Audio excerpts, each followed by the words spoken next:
অৱসৰৰ পিছত মহেন্দ্ৰ সিং ধোনী উভতি আহিছে টিম ইণ্ডিয়ালৈ। দোস্ত, যদি আপুনিও মহেন্দ্ৰ সিং ধোনীক এজন মহান খেলুৱৈ হিচাপে বিবেচনা কৰে, মহেন্দ্ৰ সিং ধোনীক ভাৰতীয় দললৈ উভতি অহাটো বিচাৰে আৰু ভাৰতীয় দলটোক T20 বিশ্বকাপ আৰু চেম্পিয়ন্স ট্ৰফি জিকিবলৈ কামনা কৰে, তেন্তে ভিডিঅ'টো লাইক কৰক, চেনেলটো ছাবস্ক্ৰাইব কৰক, বেল আইকনটো টিপক আৰু নটিফিকেশ্যন অলত ক্লিক কৰিবলৈ নাপাহৰিব। দোস্ত, মহেন্দ্ৰ সিং ধোনী বিশ্বৰ একমাত্ৰ কেপ্টেইন যাৰ কেপ্টেইনশ্বিপ ইণ্ডিয়া টীমে একেৰাহে 3টা ট্ৰফি জিকিছে।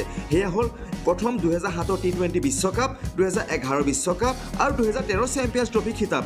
দোস্ত, কোনো কেপ্টেইনে নিজৰ কেপ্টেইনশ্বিপ সময়ত 3টা ফৰ্মেটতে নিজৰ দলক চেম্পিয়ন কৰিব পৰা নাই। ভাৰতীয় দলটোৱে মহেন্দ্ৰ সিং ধোনী কেপ্টেইনশ্বিপ এই কৃতিত্বক অৰ্জন কৰিছিল। তাৰ পাছত ভাৰতীয় দলটোৱে বিৰাট কোহলি আৰু ৰোহিত শৰ্মাৰ নেতৃত্বত এটাও ICC ট্ৰফি জিকিবলৈ সক্ষম নহ'ল। দোস্ত, বিৰাট কোহলিয়ে T20 বিশ্বকাপ 2021 পিছত কেপ্টেইনশ্বিপৰ অৱসৰ লয় আৰু লগতে কোচ ৰবি শাস্ত্ৰীকো আঁতৰাই দিয়া হয়। তাৰ পাছত ৰাহুল দ্ৰাবিড়ক ভাৰতীয় দলৰ মুখ্য কোচ হিচাপে নিযুক্তি দিয়া হৈছিল। লগতে ৰোহিত শৰ্মাকো 3টা ফৰ্মেটৰ কেপ্টেইনশ্বিপ অৰ্পণ কৰা হৈছিল, যদিও ৰোহিত শৰ্মাই একো আশ্চৰ্যজনক কৰিব নোৱাৰিলে আৰু ভাৰতীয় দলটোৱে T20 2022 ছেমিফাইনেলত 10 উইকেটত পৰাজয়ৰ সন্মুখীন হ'ব লগা হৈছিল। তাৰ পাছত bcci এটা ডাঙৰ ঘোষণা কৰিছে যে মহেন্দ্ৰ সিং ধোনী অনাগত সময়ত হোৱাইট বলত ভাৰতীয় দলৰ নতুন প্ৰশিক্ষক হ'ব পাৰে। দোস্ত, এই বিষয়ত আপোনালোকৰ মতামত কি? কমেণ্ট বক্সত কমেণ্ট কৰি জনাব।